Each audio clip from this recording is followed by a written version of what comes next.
Hello, marketer. It's Ty here, bringing you another episode of Lean Mean Marketing Teams. I'm thrilled to introduce our guest today, Peter Ikladious, co-founder at Unlocking Growth. Peter is an Aussie with a remarkable career, including 20 years in Silicon Valley.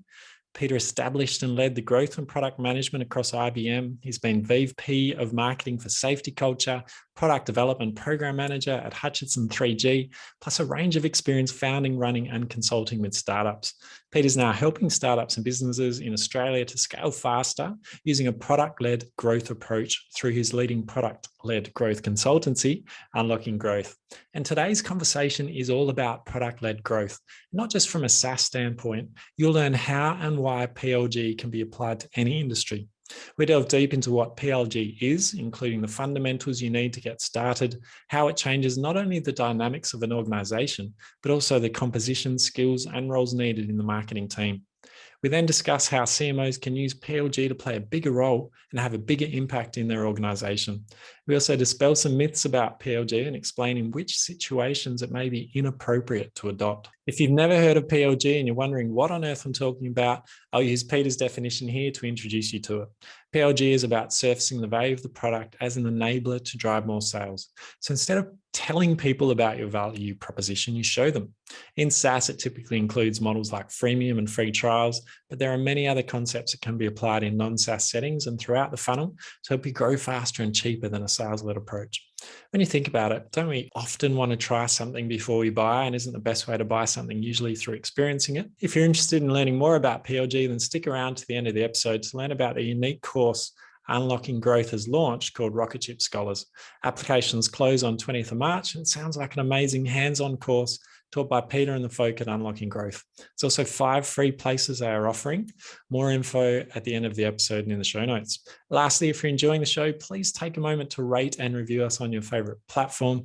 Reach out to me on LinkedIn. You find me at Ty Hayes or Twitter at Tyron Hayes, and let me know, and make sure you hit follow to get each new episode as it drops. Thank you and enjoy the show. Welcome to Lean Mean Marketing Teams with Ty Hayes, where you'll hear from leading CMOs and thought leaders about what it takes to create a high-performance marketing team. This podcast is brought to you by Growth Generators, a consulting firm that helps CMOs design and build modern marketing teams that drive growth. If you need help optimizing your marketing team, head to growthgenerators.io. Now, let's get on to the show.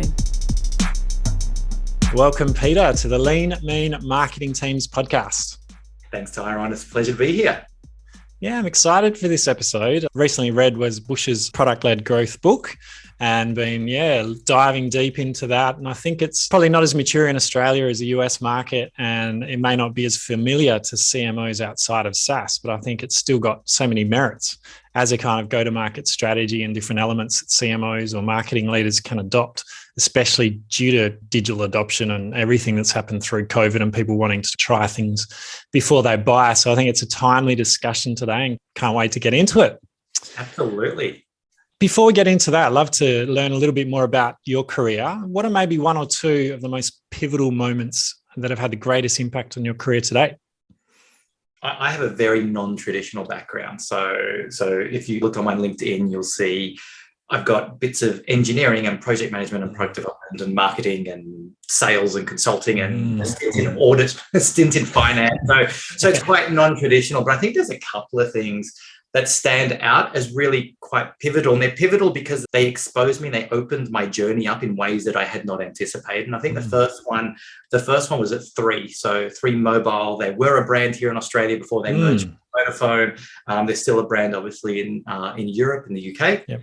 I think one of the earlier guests was originally from 3 as well. So 3, this first experience was amazing because I had shifted from an engineering telco focus to when I was at 3 was this whole space around media and customer experience. And to this day, I still use some of the lessons and experiences I had at 3 to drive product-led growth. Yeah. I think for me, it opened up my eyes, opened up the breadth of what I was doing from moving from traditional engineering into development within marketing.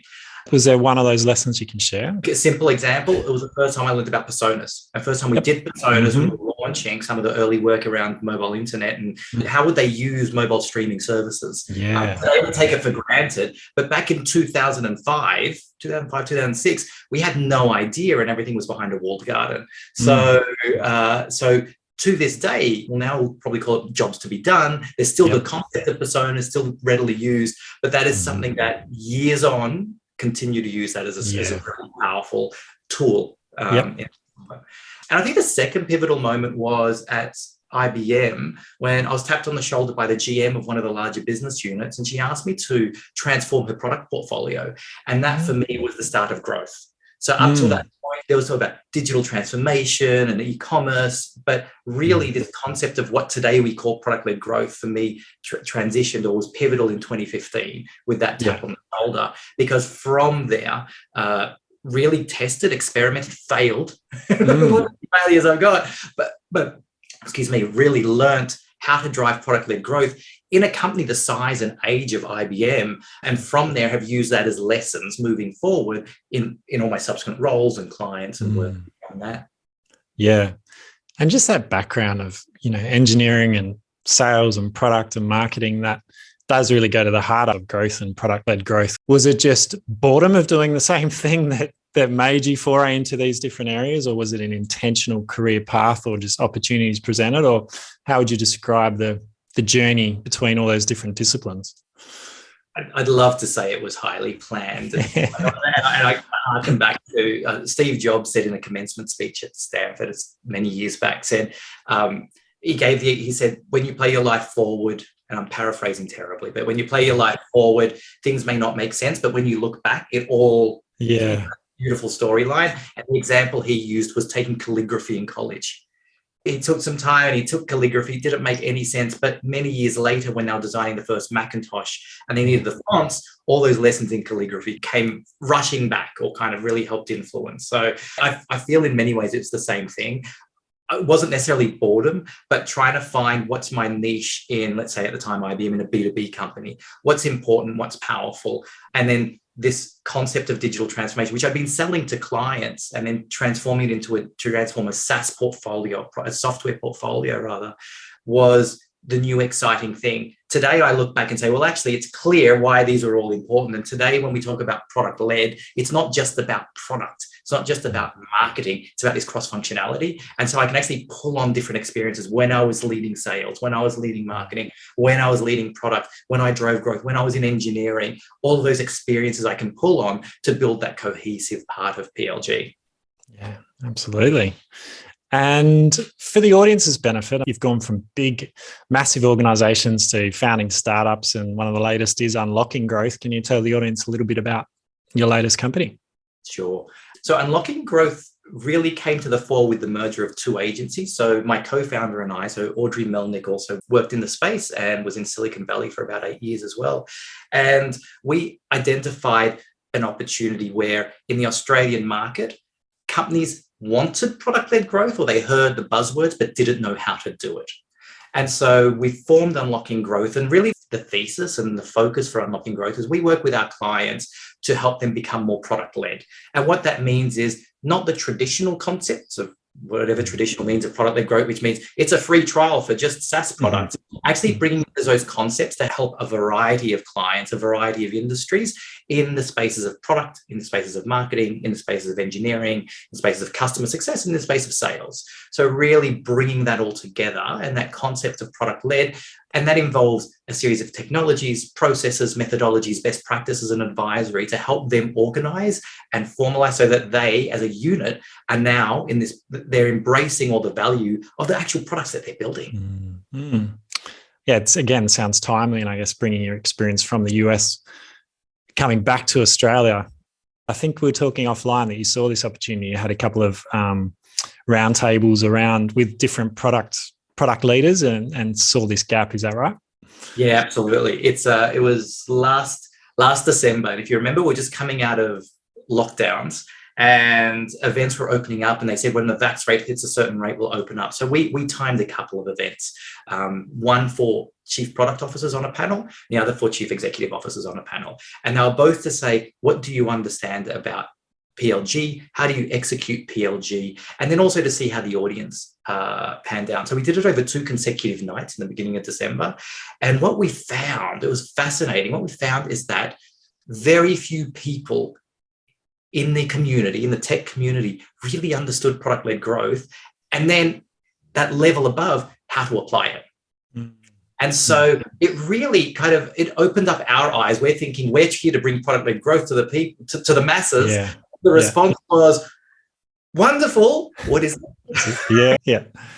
Which is interesting in a way, because it's one of the criteria for product-led growth, whether there's an understanding in the market of the product you're offering. And here, it's classic. It's you're educating the market. So we've been really focusing and thinking, what are the ways that you can plant the seeds? Like some of our clients, they've read all the books, like they've read all the things, Product-Led Institute and things like that, and they've read all the books. They come up and they said, great, we understand the theory. Now what? Okay, so even the most progressive thinkers are still saying, how? Yeah. So we're really taking the journey and trying to break it down and how do we identify those key elements? Because product-led growth, even though it's got product in the name and the product is the core, it's actually not it's not the mission of the product team.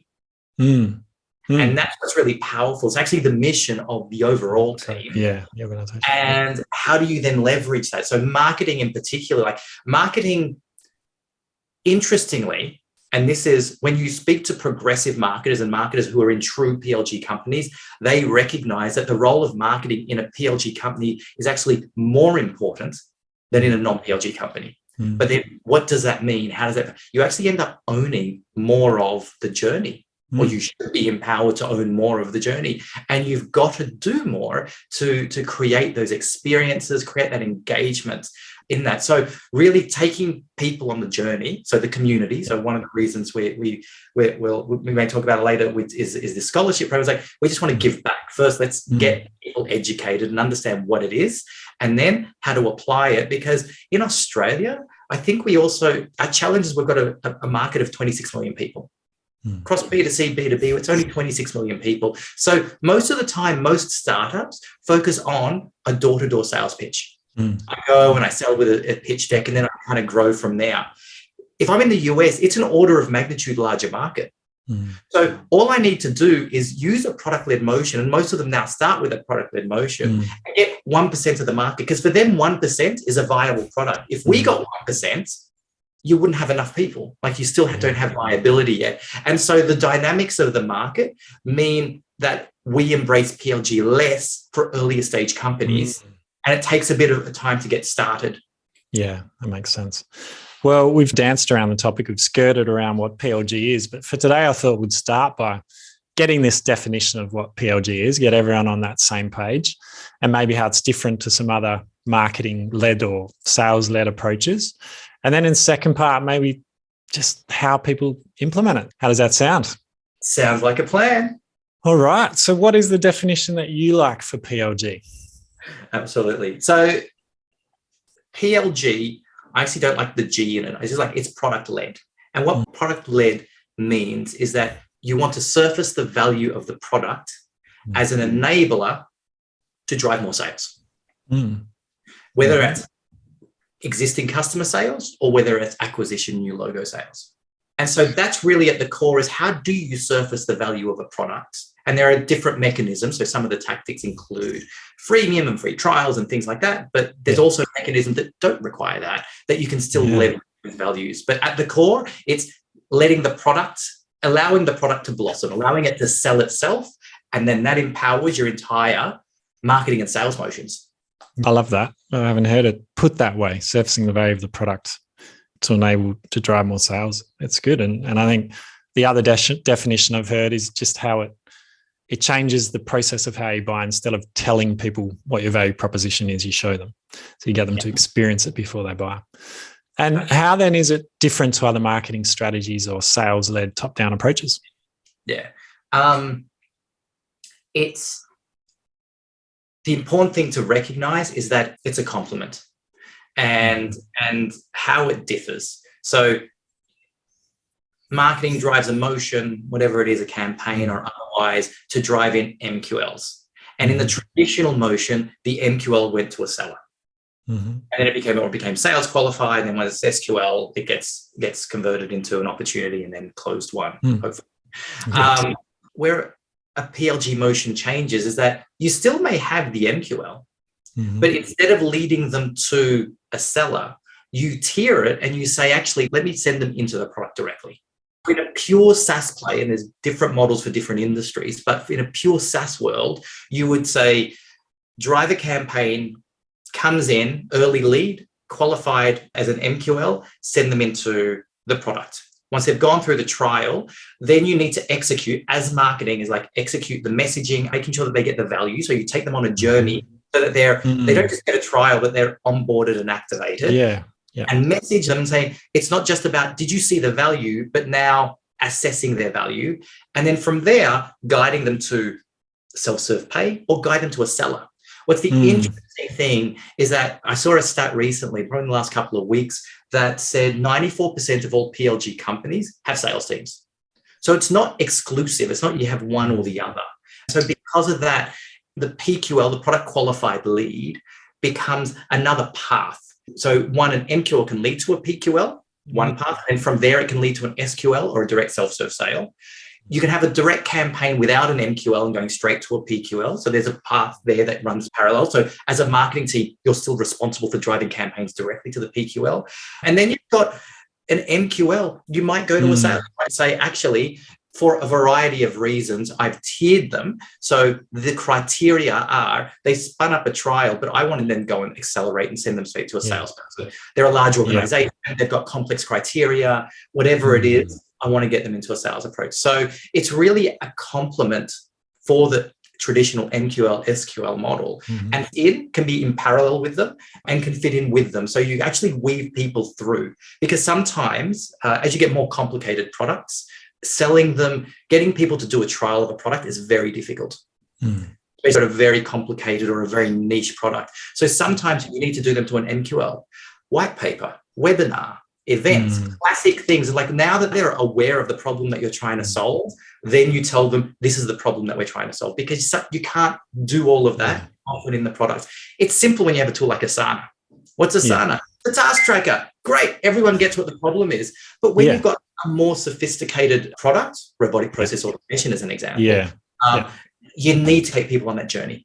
Yeah, so it comes down to the maturity and the understanding of the product. I think when Salesforce started, it was a cloud-based CRM system at a time when buyers were, what is that? And had concerns around data security and lots of obstacles to purchase. So yeah, it had to be a sales-led approach. But once the market matured, now they've got freemium products as well as enterprise sales and other things. Like you say, it's complementary. And also it's whether they're in a red ocean or blue ocean can be a factor. Like, is it a really highly competitive market that's well understood, like CRMs now, and therefore you're trying to harvest the demand that's already there, in which case PLG might work. But if it's a blue ocean where you're creating a new category, like you said, if it's really complex, then it may be difficult to do that purely with PLG. You may need the sales-led or top-down. Yeah. Spot on. You talked about Salesforce, like HubSpot's a great example of a model. Everyone gets the CRM model now. So they actually an easy job, but they also do a lot of marketing-generated marketing MQLs to kind of drive it. But they are a pure play PLG company. So it's fascinating, their model. But then I think about some of the new startups recently, AI content generation. Like I've seen stuff that do help with SEO, help with content farming, all that kind of stuff. Yeah. They still have to educate the market of why this is a problem and then what makes them so special. So part of their work is not just, here's a free trial. It's like, I don't know what content I want to try. I don't know exactly even what I want to trial. So you've really got to take them on that journey. So even the maturity of the industry and the space that they're operating in is quite powerful, quite important to understand, to see how they all tie together. Yeah. Good. And you mentioned one of the myths or misconceptions there where it's purely PLG and it actually works in tandem with some of these other strategies. Are there any other myths or common misconceptions that you're constantly dispelling in your conversations around how to execute PLG? I think there are two big areas of lack of understanding. I think the first one is that it means free trial or freemium. And there are elements of product-led that don't require that. So I think it's the first thing is saying, is that because the first reaction then is like, I can't do a free trial. My product's too complicated. My industry's super, like my buyers don't think that they're a 60-year-old, blah, blah, blah. And then they define this persona, which like they're not tech savvy. And by the way, those personas are changing. My dad a few years back, and I always think of this as a perfect example of what's customer experience. But my dad, when he was in his late 70s, gave me a call. I was in the US at the time, and he said, "Peter, what's this book face?" I said, "What are you talking about?" And I went and I got access to his account. And what I found is he'd signed up to Facebook, he'd uploaded a picture, and he'd friended 6 people, of which 3 people he knew. And I thought, here was someone who is really kind of, he's not very savvy in the tech space, but he's signed up to Facebook just like that. And he did the things that they wanted them to do, uploaded a photo, create friends, like all those important things. So when I think about that, I think about the non-consumer market, or the market that we think is traditionally, they don't do this, are absolutely, they're changing. Yeah, but they're changing. You don't need to have a free trial or a freemium model. So there's so many benefits of product led when you don't have a free trial or a freemium model that we'll touch on. Yeah. The second part, I think that's not well understood at all, is the importance of cross-functionality. Because to be product led, product, marketing, sales, customer success, support, engineering need to absolutely be in the same boat, rowing in the same direction, 100%.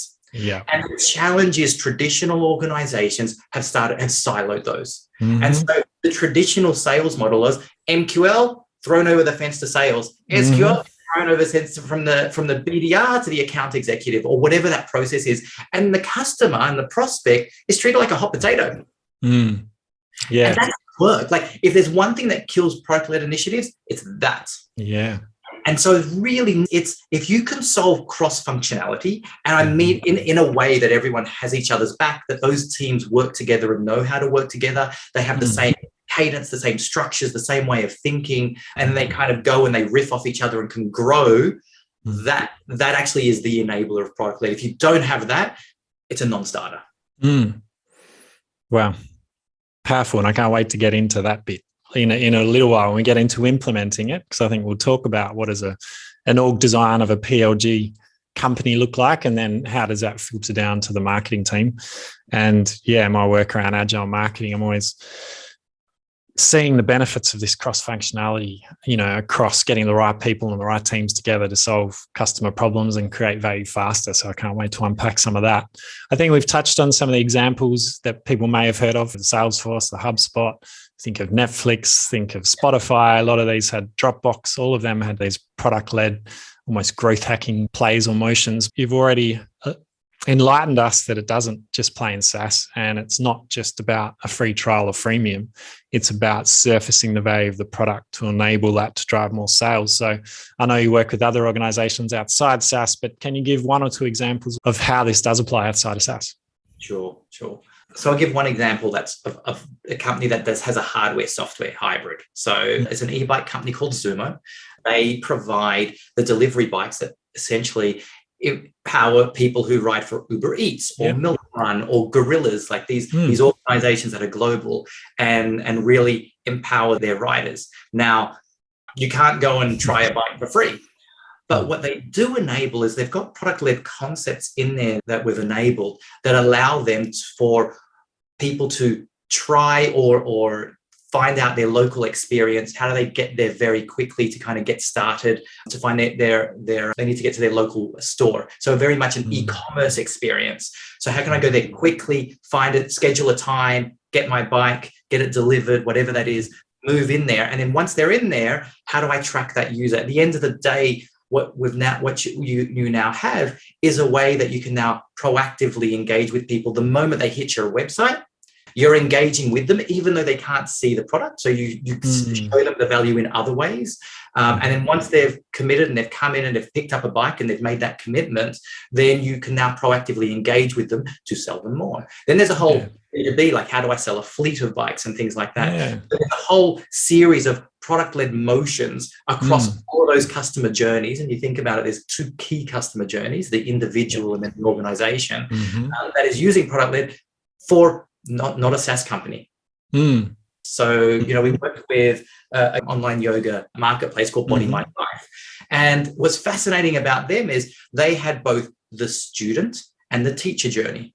And how do you optimize to bring those two together and encourage them to be really active? And so it's not a software as a service, it's really a subscription to a person. I want to join that yogi's or that person's yoga classes. And so how do you engage with that? And then conversely, I've got, a business to run, and my business is my yoga experience, and I want to get students, I want to engage with them. So all kinds of product-led concepts there in a very much in a two-sided marketplace model. So quite different, once again, also from the SaaS world of what you can, how do you leverage product-led in the non-SaaS companies? Yeah.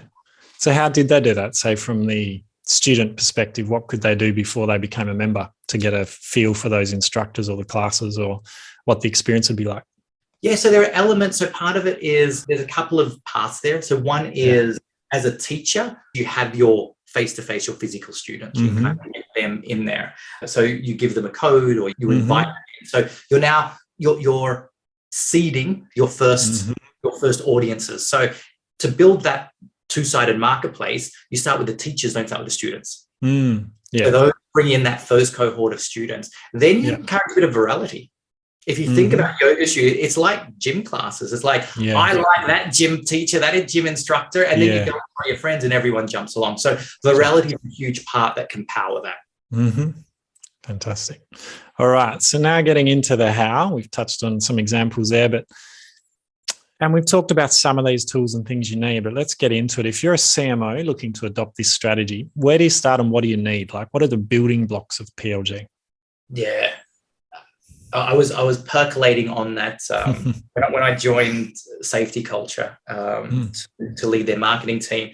Is one of the kind of questions like, where do we need to take marketing? Because Safety Culture, from its genesis, was a PLG company, and marketing hadn't kept up with the evolution of the organization's business structure. So when I think about what you need, there are kind of three things that come to mind. One is around tactics. The second is around talent, and the third is around what you as a CMO own. So on tactics, we have a methodology we call customer journey optimization. Pick a part of your journey, and fundamentally it's a process that you need to think about what are a couple of parts of the customer journey that are currently broken. And then from there, define an onboarding and on-ramp, a canvas. And that canvas describes not just the customer journey, which is a bit cliche, but goes that level deeper. Says, what are the systems that person interacts with? What are all their touch points? And then goes a level deeper and says, what are the data standards that power that? Because one of the core elements of PLG is data. And so getting a tactical project to solve that. And maybe it's, I've got a lot of MQLs, but none of them are converting. All right. So what's going on? Is it a qualification problem? Is there a sales problem? Is there a handoff problem? That part of the journey can be solved. So that's first part is think tactically about solving. Get that as a quick win. That's typically we see the value within 3 to 4 months. Like go in there, solve that issue. In the process, we see customer journey optimization as the Trojan horse to get that stack and that mindset of product led into the rest of the organization, because the tech you implement isn't like your classic, it's my Marketo or my Adobe suite or my classic marketing tools. It's a suite of tools that everyone can leverage. Okay. So I think that's the first thing. I think the second thing is the talent. I've been into organizations that don't have product marketing. And I think one of the first things you probably need is product marketing. Get that in there, whether it sits in product or marketing. I mean, I've seen both, but if you've got a stronger marketing, you've got a stronger product bent than the product leader has a marketing bent, then you should have marketing and L conversely. But the principal thing is the partnership. So product marketing is a really important skill. The second skill or talent on the talent part is getting in growth marketers. And growth marketers have a specific, they mean many things in the market. The word growth is so terribly abused, but that skill set, there is a certain skill set you're looking for is around people who are hypothesis-driven, customer-centric, data-driven, and agile, like building that team around growth. And I think the third thing is when I say, like, what part do you own? What's the metric you own? And if you just own MQLs, then you're not in a product-led organization. You need to probably own the part through to close. Maybe you own the churn rate. Maybe you need to own the upsell rate, because marketing in a product-led organization not just is one of the prime influences of those metrics, and should be responsible and accountable for the metric and for the delivery of performance of those metrics, even if it's in a cross-functional team. So I think those are the three areas: fix tactical thing, fix something, get the talent, so you've got those right skills. And then that third one is like own the space, like come in as a CMO who understands the customer journey everywhere on customer journey. Yeah. Wow, there's been a lot covered in this interview so far. As a marketing leader, we know you like to spend more time taking action and less time taking notes. So we've got you covered. We packaged up all the tips, strategies, and resources from each episode into some beautifully crafted notes just for you. Not ugly AI-generated transcripts, but real notes taken by a real person on our team. To grab the notes, head on over to growthgenerators.io, look out for this podcast episode and download the notes. But be quick, they're only live for a few weeks after the episode airs. Now, back to the show. Again, a heap in that. And it reminds me of, again, the section of Wes Bush's book. He talks about that, the bowling alley, and making sure you've got the kind of bumpers in there and looking at that journey. And he gave an example where you use a Trello board and you actually map out every single step in that journey and then put a red, yellow or green sticky on it. Greens you keep, red's a big barrier, and orange maybe, or red you just remove, and orange you kind of optimize. But and especially to get to value faster, right? And I think as companies mature and they've gone through several restructures, they often don't come back and revisit the process. And handoffs get broken and things happen as scar tissue. I think a lot of companies have scar tissue policies that get created to stop an issue that happened once that, scarred that organization, but they just don't make sense anymore. So such a powerful exercise to do that. And I imagine you do that with all those cross departments in there to go, what does that journey look like? Who touches this when? What adds value? What diminishes value? And how do we streamline this and get the customer to value sooner? Because that's the big part of this, isn't it? It's like, if it's product led, they need to be experiencing the value of that product as soon as possible. And if you've got a bunch of hurdles in the way preventing that, then it's not going to work. The talent, Lottie Spencer, I think you mentioned before, she was one of our first guests, and great to hear that you worked with her. And she talked about the importance of product marketing and how they set up that function at Spotify, and how that's really understanding. It's the bridge between the product and engineering, and translating that complexity and that information into the right communications and the right messages that will resonate with the market. And then the growth marketers, that hypothesis-driven, data-driven, agile. And I assume depending on the organization, some of them may need to have a bit of developer nous, be able to create some kind of engineering as marketing, some tools that can be used as a feeder up front. And then lastly, the metrics. And again, I do work with CMOs around harmonizing the org strategy and the marketing strategy and making sure they're looking at the right metrics. Because if they're talking a completely different language to the board cares about, saying in university land, enrollments or student numbers, but the CMO is just measuring inquiries or leads or MQLs, then it can create this disconnect. So making sure you're measuring the right thing and you're having the greatest impact that you can. So absolutely. I think it's interesting because I think having been in various leadership roles, I think the CMO is the most underappreciated leadership role. And it's the one where everyone has an opinion on. Every CMO says they can essentially do the marketing job better than the CMO. It's probably the lowest paid of all the leadership roles, kind of like across the metrics. And it's also the ones with the least tenure. So I think they need to over-index on ownership, but over-index on the customer experience and really get that journey nailed and really own that, because generally others are given, a bit more runway, a bit more latitude to make mistakes. But the moment marketing is like, that's a bad campaign, it's like, really? Okay, so I think it's interesting that that last one is so critically important. And if your senior executive, your CEO or GM is not bought into this, it's a very hard sell. It's a very hard sell. They know. And so part of it is transforming transforming them. Yeah. Make sure you've got that executive support. And there's so many studies that do show that the underappreciation of the CMO, the short tenure, and often it does come down to focusing on the wrong metrics or not delivering the right value in the eyes of the CEO and others. And I think, like you mentioned, taking this product-led approach and owning the right metrics that matter is powerful. Yeah. Taking it up a level then, so what does an organization look like that is product-led? Like what kind of C-suite do they have and where does PLG typically sit?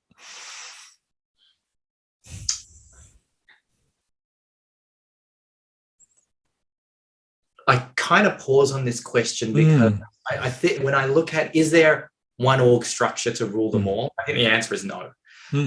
But what are the attributes of an org structure that can facilitate it? I believe number one, PLG as a concept needs to be bought in by the CEO. The CEO needs to get it, needs to understand it, needs to understand why the value. If you've got a CEO who's come up through the product ranks, they generally get it, or through the marketing ranks, they generally get it.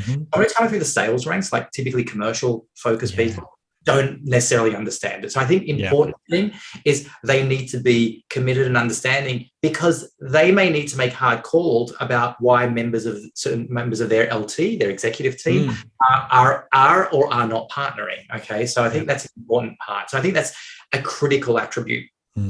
I think the second attribute is an org structure in which the LT are close partners. It's 8 people in a room, it's 6 people in a room, whatever the size of your leadership team is. It's a handful of people. It's a pizza box. What is it? Pizza box? Yeah, 2 pizza team. Yeah, exactly. So that's what your LT is. They need to have each other's back. And they need to be cross-functional. They need to be really working together really successfully. I worked with a client where we brought the LT together, and we ended up having a design thinking session where we said, what does the total customer journey look like? And we ended up designing a future state. And then out of the future state is all the LT. And then out of that, we determined, okay, what would it take to execute? And we identified across the organization, we need to develop 31 projects. The reality is, we only had resourcing to do 6. Yeah. And with the LT, they agreed, and we ended up coming to a prioritization methodology, and they agreed on here are the 6. And then on a fortnightly basis, meeting with that LT, say, okay, how are these 6 projects progressing? They were owned by cross-functional teams with resourcing given by all the LT. So the LT said, okay, I want Jane and Bob from my on that project. I want Janine, Fred on that project, and so on. So it was really encouraging to see that. So that cross-functionality is absolutely key. So that's, I think, the second attribute. And then where does it need to sit? There are 3 different models that I've seen with success. Oh, actually, let me take a step back. In the same way that all the teams have to be cross-functional, growth has to be a cross-functional initiative. So it actually can't be a team responsibility. I'm going to drive leads. Okay, I'm going to drive product qualified. This team is responsible for driving 100 product qualified. It doesn't work that way, because that team needs marketing, it needs sales, it needs engineering. It's not just this team thing. So they become, I guess, the hub in a hub and spoke methodology. So it can sit within product. I've seen it sit within product, and that's where its genesis, product-led growth, and these growth products really started there. It can sit within marketing. So when I was at IBM, I originally started in product, then I took my growth team and I was reporting into marketing. And eventually it was actually a standalone team. So there's ways to do that. It can sit within product as long as you've got a product leader who can collaborate, and sit within marketing as long as you've got a marketing leader who can collaborate. The one that's rising more recently is the rise of RevOps, the rise of Chief Revenue Officer. The Chief Revenue Officer owns the entire go-to-market motion, which covers marketing, sales, success. And that's an interesting place to put it, because it really does make sense. But having said that, RevOps as a function and the CRO as a role are really immature globally, but even more so in Australia. Well, I think that collaboration piece is always critical for CMOs, especially if they want to be influential across the organization. So building those strong partnerships across product, engineering, sales support is obviously crucial. Within the marketing team itself, when organizations have taken this approach, you've already mentioned some of the roles, so product marketing and growth marketing. What about CX? where does that usually sit in these organizations? Is that within marketing, or is it in this growth team as a separate function? And are there any other skills that the marketing team might need to adopt this, whether it's more data science or analytics within that unit, or where might that sit? Yeah, that's a great question. So where does CX fit? It's funny. I've seen CX mean so many different things. I've seen it meaning professional services. Yeah. Seen it meaning after sales support. I've seen it meaning UX and design. And so the concept of CX and customer experience is really quite fungible. Yeah. But what are some of the key skills that I think that marketing needs to have, and where do they need to go? I think one of the things that to really drive this is people with a growth mindset. And for me, that's actually quite specific. Yeah. I do find 4 pillars. So you need to have in your team people with all of these elements. And specifically, if you're going to, on the performance side of the business, on the performance side rather of the marketing department, you really need to have these really strong skills. And they've got to be hypothesis driven. Yep. They've got to be hypothesis led, data driven, customer centric, and agile. So what does that mean? They have to actually have an opinion. So hypothesis. By being, hypothesis led means I believe if I change the positioning of this button, I'm going to improve sales by 12%. Yep. Like they have to have that. They have to start with that, not random experimentation. Yeah. Just to give an example, an anecdote. So we were at IBM. We were doing 3,000 experiments a year in the space there, and a lot of them were change button color, tweaking nav bar. And while they may be important, there's a lot of questioning over whether you really thought it could move the needle for a lot of those. Okay. Yeah. And so I think, so being hypothesis led is so important. The second is being data driven, and not aggregate data. It's like, okay, I went into Google Analytics and I saw a number. It's like being really specific and say, I can see people in a funnel, people who come via Instagram ads, who land on the website and then go through and click and do this particular conversion event. This is it. There is a 4-step funnel. And in that 4-step funnel, I see people dropping off on step 2. And so that's what I want to approve. Like that's being data driven. It's being really sharp and focused on the numbers that matter, not vanity metrics. Like page views, vanity metrics, click through, vanity metrics, like really on the right thing. So data driven is the second one. And people who are, and they have to go and discover and explore. Like a tool that we use and we encourage people to use Amplitude is this Excel pivot table on steroids. As you go in, you have this massive data set and you just go click, click, click, click, click. Let me try that. Oh, that doesn't tell me something. Click, click, click, click. You want people with that curiosity. Like that's what I mean by data driven. The third is they have to be customer centric. Like it has to be like it starts and stops with the customer. Like they really need to think about, what's the step one? Like they started on Instagram. What do they click? Is it a video, a picture? Why would they click? What are they thinking? All right, why are you taking them to a page that's disconnected to the Instagram post? Why is that? Okay, what is going on in there? It's like, what's that content? All right, you've now taken them there. Is there a call to action? Is it a clean call to action? Does it make sense if they came in via Instagram? Like empathizing and building that customer centricity is absolutely critical, is key to making it. And then the final, agile, is great. Now that you've done those 3 things, what are you going to do to experiment? If you're getting thousands of visitors, you should be then churning through an experiment a week. And your ability should be allowing you to go through that. And then obviously, you add your statistical tests on terms of kind of the volume of your experiments, but you should be churning through a regular cadence of experiments and testing A/B. Let me verify that. So those are the kind of the 4 attributes that I think absolutely need to be clear in any modern marketing team. Yeah. And then you augment with the other skills, the classic skills, content, brand, so on and so forth. Yeah. But that's really a powerful element, those 4 attributes. And then when you go to experimentation, really thinking about the metric, and as a CMO, if you're doing now a suite of experiments, you need to have an experiment success rate. That needs to be your North Star. That's powerful. When I was at IBM, my run rate was about 55 to 60%. So that means 40% to 45% of my experiments failed. Yeah. And it was interesting because we varied that percentage. And we kind of wanted to see. And what the reality was is that if that percentage is too high, it means you're not being, you're not being brave enough, right? Bold enough, exactly. Yeah. If it's too low, you're not getting enough benefits. Yeah, you're sandbagging. So you need to, absolutely. So you kind of need to find that. And that's kind of gives you that velocity. And it was very easy to kind of get it to, like a team of 10 people. Obviously, it depends on the size of the volume of your business, but a team of 10 and a marketing team should be able to churn through. I would expect maybe 20 or 30 experiments a quarter. Yeah. I love this. I love all of those attributes. I totally agree they are what a marketing team needs. And it's almost like a marketing scientist when you hear about that, the customer-centric, the data-driven, the hypothesis. They're scientists. They go and explore, discover, come up with a hypothesis and execute. And I think that constant testing.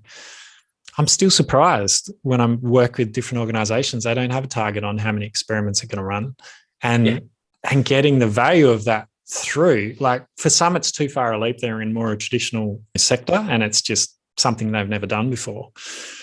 But if you can experiment 10, 20, 30 times faster than your competitor, and you get those, 50% of your experiments are winning, like your chance of success if you're tweaking on a media channel or product adoption or conversion or retention is so much higher.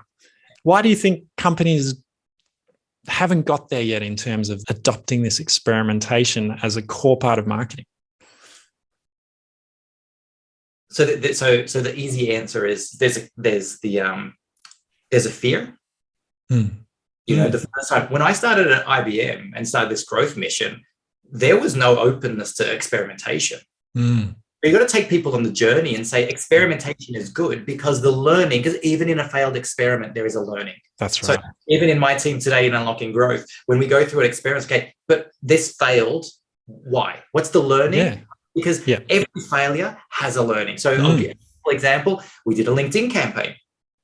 It failed. It didn't deliver the things. Okay, but which campaign, which audience drove the highest and which were the lowest? Because in there's knowledge and there's power and learning build on that. So I think the first thing is that fear of failure. So you just got to go bit by bit, really bit by bit in terms of encouraging the organization to embrace failure and realize that there's no magic bullet. Because the power of growth and the power of product-led is not that it's just a magic bullet. The power is I'm arming you with an M16 weapon and you are able to now go and incrementally improve bit by bit.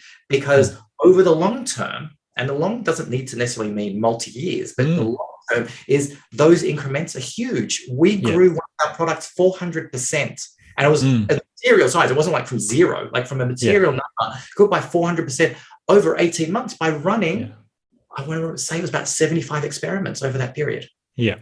And each one, and the success rate of those was, it was roughly 50-50. Some of them was, like some, hang on, this has got to win, and they failed. Yeah. So but half of them work, and then you get compound growth, right? And you take the learning to the next experiment. So exactly. So powerful. And I think the one thing that surprises me, so to your point, like one of the things that still surprise you about this, companies unwilling, I see still a lot of marketing teams don't have any technical understanding just to do even the basics on their website. Yeah.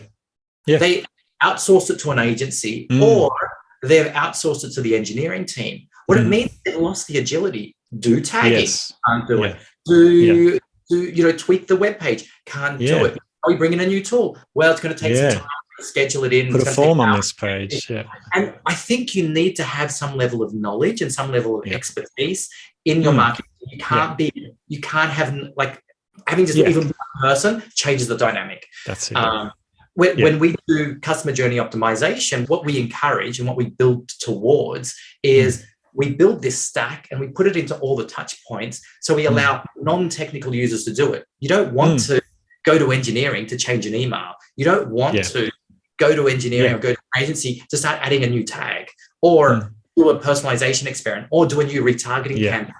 So if you're going to engineering or agency just to do the basics, then you can't experiment. You don't get the ability to experiment. So you kind of need that basic knowledge, someone who has that knowledge and expertise, and then can orchestrate What goes out? What do we do in-house? And then leverage the tools that you get when you go to product-led, because the tools are powerful. Like the tools are mind-blowing. You get a stack of tools, like a suite that kind of works together, in which it allows you, it's like, okay, I'm going to do an ABC. Actually, I'm going to do a multivariate. You can now do without worrying about engineering or external agencies. Let's just go and try. Yeah. And are there one or two, you mentioned Amplitude, but are there one or two tools that you recommend all CMOs just should look at right now to help their teams be a bit more experimental? I think the foundational tool they need is a customer data platform. The one we work with the most is Segment. It's very powerful because what happens is all the tools become plug and play on top of it. So you can plug in an analytics tool and a marketing automation tool, and it deals with all the data messiness. Like it goes, okay, I'm going to send something to Marketo. I'm going to send something into HubSpot. I'm going to send something into Amplitude, and they all see the same data, and it deals with the complexity and the mess of the plethora of which tool you're using. It allows easy spin up because you don't need engineering to turn things on and off. So I think that's a foundational thing you should start with. Every automation tool, because the mains one are customer data and analytics tool. I think Amplitude and Google Analytics, like that pair is very powerful. You generally don't need much more than that. And then the third one I probably think is like, where's your automation? And it depends on, are you just email? Are you thinking email, SMS, email, SMS, push? And then you want an automation tool that works across the journey. So pre-purchase, they're now a customer. Now they're purchased. How do I do an upsell? And so there's all kinds of automation tools there. So everything from your basic automation tools, your Pardots and your Marketo, through to things that are a bit more sophisticated, like Braze and Iterable and things like that. So there's a perfect sweet spot for all of them, or for most of them. But I'd say start with your foundational data platform. Yeah. Fantastic. Well, Peter, I might... I'm sure we could talk for another hour on this topic. Fascinates me, and there's so much more we could discuss, but we are coming up against the clock. So for people that actually want to learn more about product-led growth, you mentioned it earlier, but I believe you've got a course coming up called Rocket Ship Scholars. Do you want to give a quick overview of this in case some listeners want to go further down the rabbit hole? Absolutely, we'd love to have you on it. We run a 12-week program called the Rocket Ship program, and it allows people to learn and go on the journey of doing and executing and implementing all that we spoke about. We are offering 5 scholarship positions. So if you nominate yourselves, it comes through a process that we come through, and you get the program for free, irrespective. We'd love to speak to you, and if you're interested, just come to unlockinggrowth.co and .com.co and follow the links you'll see it for Rocket Ship Scholars, and fill out the nomination form or the application form. That'd be great. Fantastic. And before we get to our Fast Five, I'm going to put you on the spot here. Why do you think PLG is so important for marketers to consider now? What has caused the rise of this in the States, and why should they consider implementing even parts of PLG?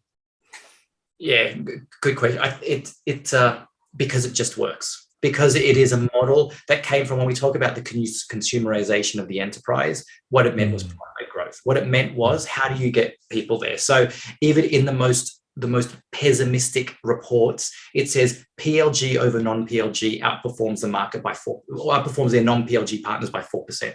So even in that pessimistic perspective, but it is the way that customers want to engage. If you adopt product-led concepts, your customers, whether you're in the consumer or the enterprise or the business mid-market space, want to engage with you this way. And what this does is it gives you the scale to engage with your prospects, your customers, your leads in a way they want to. Like, this is the new norm. So product-led growth is an element that every company will be adopting elements of over the coming years. And so you just want to be ahead of the game and be there with the right capabilities so that you're getting the benefits early on. Yeah. 100% agree. And it can be cheaper as well, can't it? Rather than top-down sales-led approaches, depending on your CAC and how the complexity of your product. But this can be a faster, cheaper way to scale if you can make it work. Well, it is now time for our Fast Five. Are you ready? All right, bring it on, Tyron. So, what do you believe are 3 essential capabilities or criteria of a high-performance marketing team?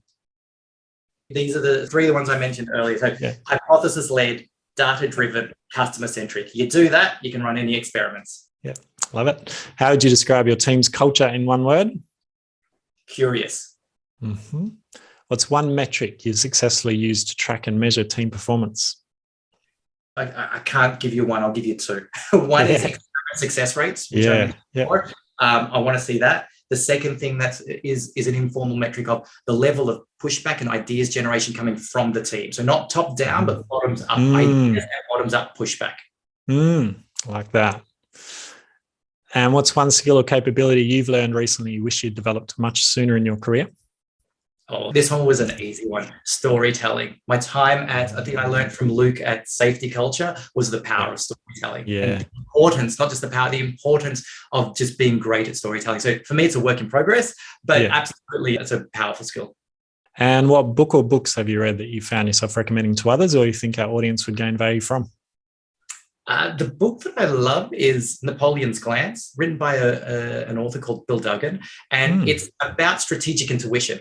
As how you come up with ideas. It's not just brainstorming. And it talks about this 3-step approach that Napoleon leveraged of how do you come up with these ideas. So next time you have this aha moment in the shower, you can actually take Napoleon's Glance, which talks about a process about that. Yeah, sounds fascinating. I haven't had that one recommended yet. I think I might add that to my Scribd or Audible. And you've mentioned where people can go to learn more about unlocking growth. How about if people want to get in touch with you? Just coming through absolutely. Yeah. Coming through the website, unlockinggrowth.co. Alternatively, you can find me on LinkedIn and reach out from there. Easy channel just as well. Yeah, great. And we'll have obviously those links to Peter in the show notes and to Unlocking Growth. So check that out.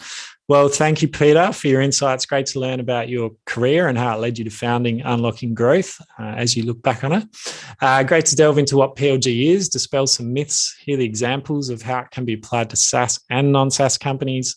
Love learning about the roles you need on the team, from the product marketer to the growth marketer, the mindset of that team and how important that growth mindset is. The role that CMOs need to play in terms of taking the right metrics and having the right influence amongst that team and focusing on the right things.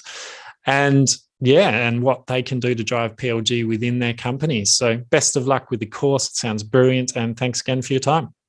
Wonderful. Thanks so much for your time, Tyron. You've been listening to Lean Mean Marketing Teams with Ty Hayes. If you love the show, please remember to hit subscribe so that you can discover more tips and strategies to build a high-performance marketing team. And if you're feeling generous, please tell someone about the show who you think would benefit. We're on a mission to help CMOs build their dream team and enable marketers to do their best work. And we appreciate your help in spreading the word.